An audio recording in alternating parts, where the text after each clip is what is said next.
Alors je fais une petite vidéo pour tous ceux qui vont bientôt déposer le livret 2. La période de Noël, c'est une période assez difficile parce qu'on se retrouve en famille, on est hyper demandé à droite et à gauche, on a du mal à se concentrer. Souvent en plus, tous ceux qui ont des enfants, c'est encore pire pour tous ceux qui ont des enfants parce que forcément on a envie d'être avec ses enfants. Je comprends tout à fait, c'est mon cas. Je comprends qu'on puisse avoir du mal à se détacher de tout ça pour se concentrer sur la VAE, surtout quand en plus on arrive en fin de parcours juste avant le dépôt. En général, on n'en peut plus. On est fatigué et on a juste envie d'arrêter, quoi. Enfin, on a juste envie de faire une pause. Et on se dit, je peux pas faire de pause parce que d'ici une semaine, après les fêtes de Noël, ou d'ici 15 jours maximum, je devrais déposer.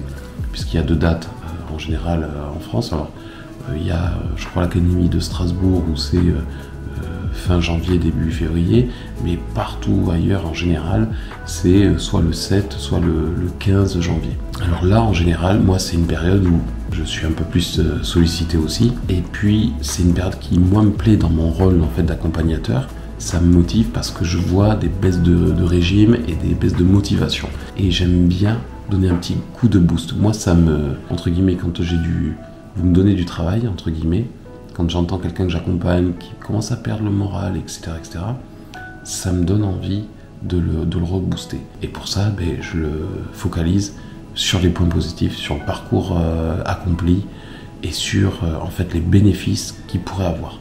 Et c'est une chose que je vais vous dire là aussi aujourd'hui à vous, c'est que même si vous n'avez pas trop le temps et que vous vous dites le livret 2 il sera pas parfait, il sera pas complet, etc., c'est pas grave.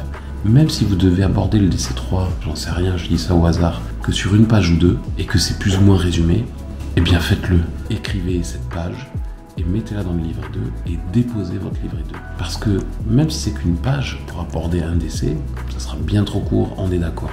Mais au moins vous aurez donné un prétexte au jury de vous interroger dessus et d'aller approfondir les choses. Et si vous avez des choses à dire, alors vous allez pouvoir valider.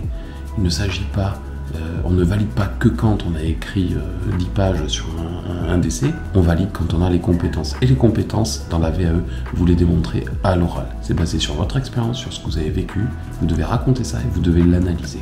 À partir du moment où vous donnez ça à l'oral, vous validez. Que vous ayez écrit une seule page ou que vous ayez écrit 50 pages. Ça n'a pas vraiment d'importance. Nous, on doit évaluer, on doit voir vos compétences. C'est simplement ça. Donc, même si vous arrivez à bout, vous êtes à bout de souffle, vous n'en pouvez plus, écrivez un minimum de choses et déposez. Déposez, qu'est-ce que vous risquez? Vous allez risquer quoi? De valider en fait. Même si vous ne validez pas, de toute manière, vous n'avez rien actuellement. Vous n'avez pas le DC, vous n'avez pas le bloc.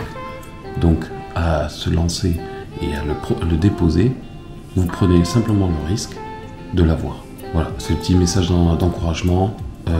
Allez, dernière ligne droite, il faut serrer les dents, mettez-vous un minimum au travail, faites un quart d'heure, 20 minutes, même une demi-heure par jour, mais faites-le.